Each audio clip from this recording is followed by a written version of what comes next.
Bonjour, je m'appelle Romain et je suis étudiant pour devenir ingénieur agronome. Je travaille actuellement sur les filières agricoles, du producteur au consommateur. Donc je m'appelle Florian Bussy, je suis de la promo 2012-2014 en prépa BCPST à Orléans et aujourd'hui je suis conseiller en viticulture. Je m'appelle Isma, je suis actuellement chercheuse en biomodélisation en Estonie. Donc, moi, j'ai continué dans une école spécialisée plutôt dans la chimie et le génie chimique. Je suis Laure Martin-Gousset. J'ai fait une école d'ingénieur AgroParisTech pendant 3 ans, avec en plus une année de césure où je suis partie à l'étranger. Et ensuite, j'ai donc été recrutée au parc naturel régional Périgord-Limousin. Et je suis donc chargée de mission forêt dans ce parc. Et je travaille aussi sur le suivi de la mise en œuvre de la charte du parc. Je m'appelle Aurélie Chibangou. Donc pour ma part, j'ai intégré l'école de Bordeaux Sciences Agro en 2012. Ensuite, j'ai travaillé pas mal dans la recherche scientifique à l'INRA et au Muséum national d'histoire naturelle de Paris. J'ai ensuite eu l'opportunité de travailler pour le ministère de l'Europe et des Affaires étrangères en tant que chargée de coopération agricole à l'ambassade de France en Angola.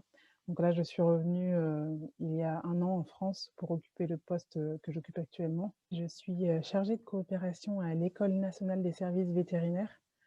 Donc c'est l'école en France qui est chargée de la formation des fonctionnaires vétérinaires du ministère de l'Agriculture, mais aussi de la formation de fonctionnaires vétérinaires étrangers de pays partenaires, en Afrique, en Asie et en Europe de l'Est. Donc autant dire que j'ai pas du tout un métier typique. En tout cas, moi, j'avais jamais pensé avoir accès à ce type de métier quand j'ai fait ma prépa BCPST. Moi, ça a été la coopération internationale, mais j'ai des amis de promo qui sont dans l'agroalimentaire, dans les parcs naturels régionaux, d'autres qui sont chefs d'entreprise dans des secteurs complètement différents, pas mal qui sont en veto aussi. Je m'appelle Ondine et après mes 3 ans à Potiers, j'ai intégré Montpellier Supagro. J'ai choisi de faire une année de césure entre ma deuxième et ma troisième année. Je conseille vivement cette année de césure puisque c'est l'occasion de voyager et bien sûr de vous faire des expériences en France ou à l'étranger, donc via différents stages.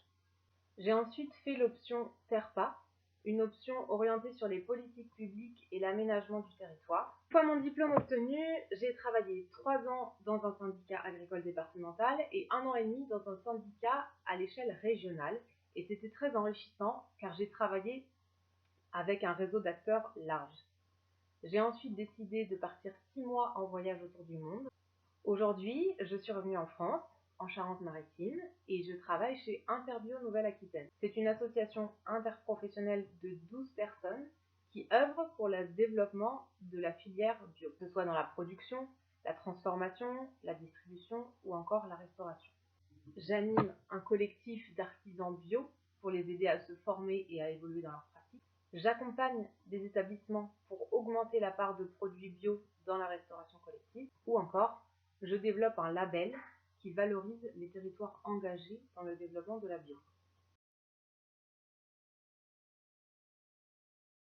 Si vous ne savez pas encore ce que vous souhaitez faire de votre vie, c'est tout à fait normal.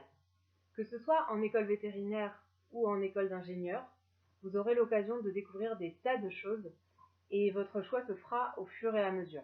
Sachez aussi que quelle que soit l'école que vous intégrerez, même si ce n'est pas l'école de vos rêves, ni la première école du classement, si vous êtes motivé, vous ferez forcément de beaux projets. Oui, le choix de l'école est important.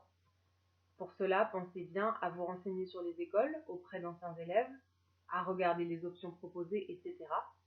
Mais en même temps, ne paniquez pas si vous n'avez pas votre école préférée. Des passerelles seront toujours possibles. Si vous avez débarqué à Clermont mais que vous êtes passionné par le vin, vous pourrez toujours certainement rejoindre Bordeaux ou Montpellier. Pour ceux aussi qui rêvent d'être vétérinaires, bougez-vous pour y arriver, mais si vous n'y arrivez pas, sachez qu'il y a tellement de possibilités en école d'ingénieur que vous trouverez forcément des projets qui vous intéressent. Là encore, j'ai une autre amie qui était déçue de veto, donc elle avait raté le concours les 2 fois. Elle s'est retrouvée en école d'agro à Montpellier et aujourd'hui elle travaille dans la recherche et développement, dans l'agroalimentaire et elle s'éclate. Et ce sera mon dernier message. Nous sommes dans une société qui bouge. Et j'ai plusieurs amis qui sont ingénieurs ou vétérinaires qui n'ont que 30 ans, mais qui se sont déjà reconvertis dans autre chose. N'ayez pas peur de l'engagement. Si vous vous engagez dans une voie, vous pourrez tout à fait changer de direction si vous en sentez le besoin. En fait, vous ne serez jamais enfermé dans un métier. En choisissant les grandes écoles, vous vous ouvrez de nombreuses portes et tout le monde n'a pas cette chance. Alors motivez-vous, bossez à fond et vous ne le regretterez pas. Et je finirai par un petit point qui vous sera utile aussi dans toute votre vie, c'est qu'il n'y a pas de mauvais choix. Mais si vous faites un choix, faites-le, battez-vous, donnez-vous les moyens, et c'est comme ça que vous arriverez au bout et que vos rêves deviendront réalité.